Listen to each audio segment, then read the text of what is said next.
Fala pessoal, aqui é o professor Júlio Rodrigues, professor de filosofia, para introduzir com vocês o pensamento medieval. É muito importante entender as construções que o pensamento medieval vai trazer, porque elas ressoam até hoje na maneira com a qual a gente pensa a realidade, tanto filosófica quanto sociológica, de um mundo que viveu praticamente 1000 anos sob a perspectiva da Igreja Católica Apostólica Romana.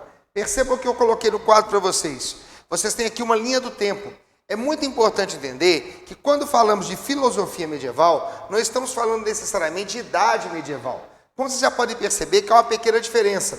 Na filosofia medieval, nós começamos no século I depois de Cristo e vamos até o século XVI. Na história medieval, nós começamos no século V, que é o ano 476, quando ocorre a queda do Império Romano Ocidental, e terminamos no século XV, 1453, quando ocorre a queda do Império Romano Oriental.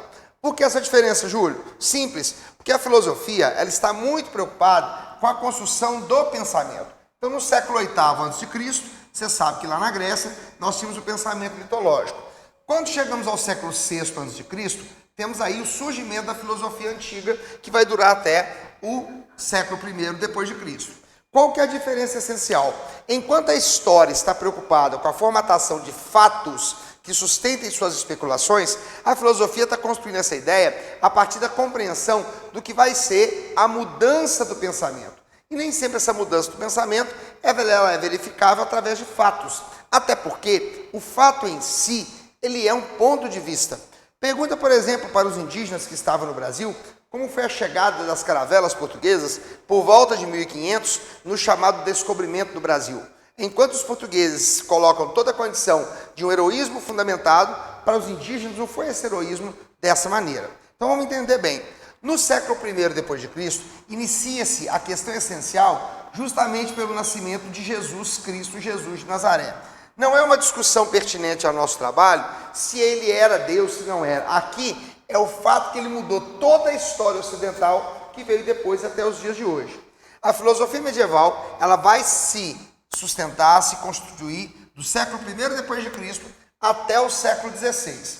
Ela é dividida em duas partes, bem medidas e bem centradas. A primeira é chamada patrística, que vai do século I até o final do século VIII, e a segunda escolástica, que vai do século IX até o século XVI. Detalhe importante, quem faz essa transição aqui vai ser justamente no século VIII a coroação de Carlos Magno. Tá? Esse aqui é um detalhe muito importante da perspectiva histórica. Júlio, o que é patrística? Patrística é a filosofia desses primeiros padres da igreja, que eram chamados de apologistas, porque eles defendiam a igreja contra o ataque dos pagãos. O que é um pagão? Pagão é aquele que não foi batizado no cristianismo.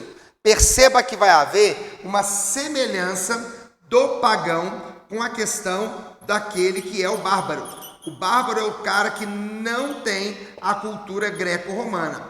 Portanto, a diferença essencial é que o pagão é uma dimensão religiosa e o bárbaro é uma dimensão política e cultural. Pois bem, quando nós pensamos nessa relação, nós vamos entender que a filosofia patrística tem um fundamento muito sustentado na questão da fé. Aliás, a fé é um dos fundamentos essenciais da relação da filosofia medieval. Só que aqui, na filosofia patrística, a fé é mais importante do que a razão.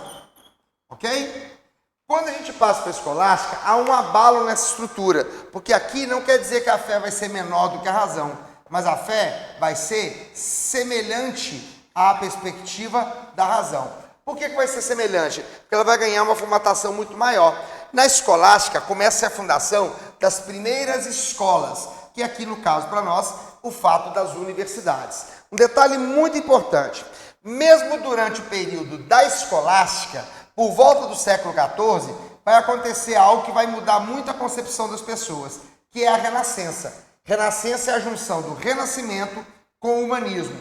É a capacidade que se tem de pensar novas estruturações. E eu digo para vocês, sem medo de errar, foi justamente esses 200 anos aqui que possibilitaram depois o nascimento da que nós vamos chamar de filosofia moderna, porque é justamente a mudança do pensamento, tá? De uma concepção medieval que é necessariamente teocêntrica para uma concepção moderna que as coisas são antropocêntricas, ou seja, eu tiro Deus do centro e coloco o homem como centro dessa realidade. Mas isso é história para um outro dia. Espero que vocês tenham entendido. Até a próxima, muito obrigado e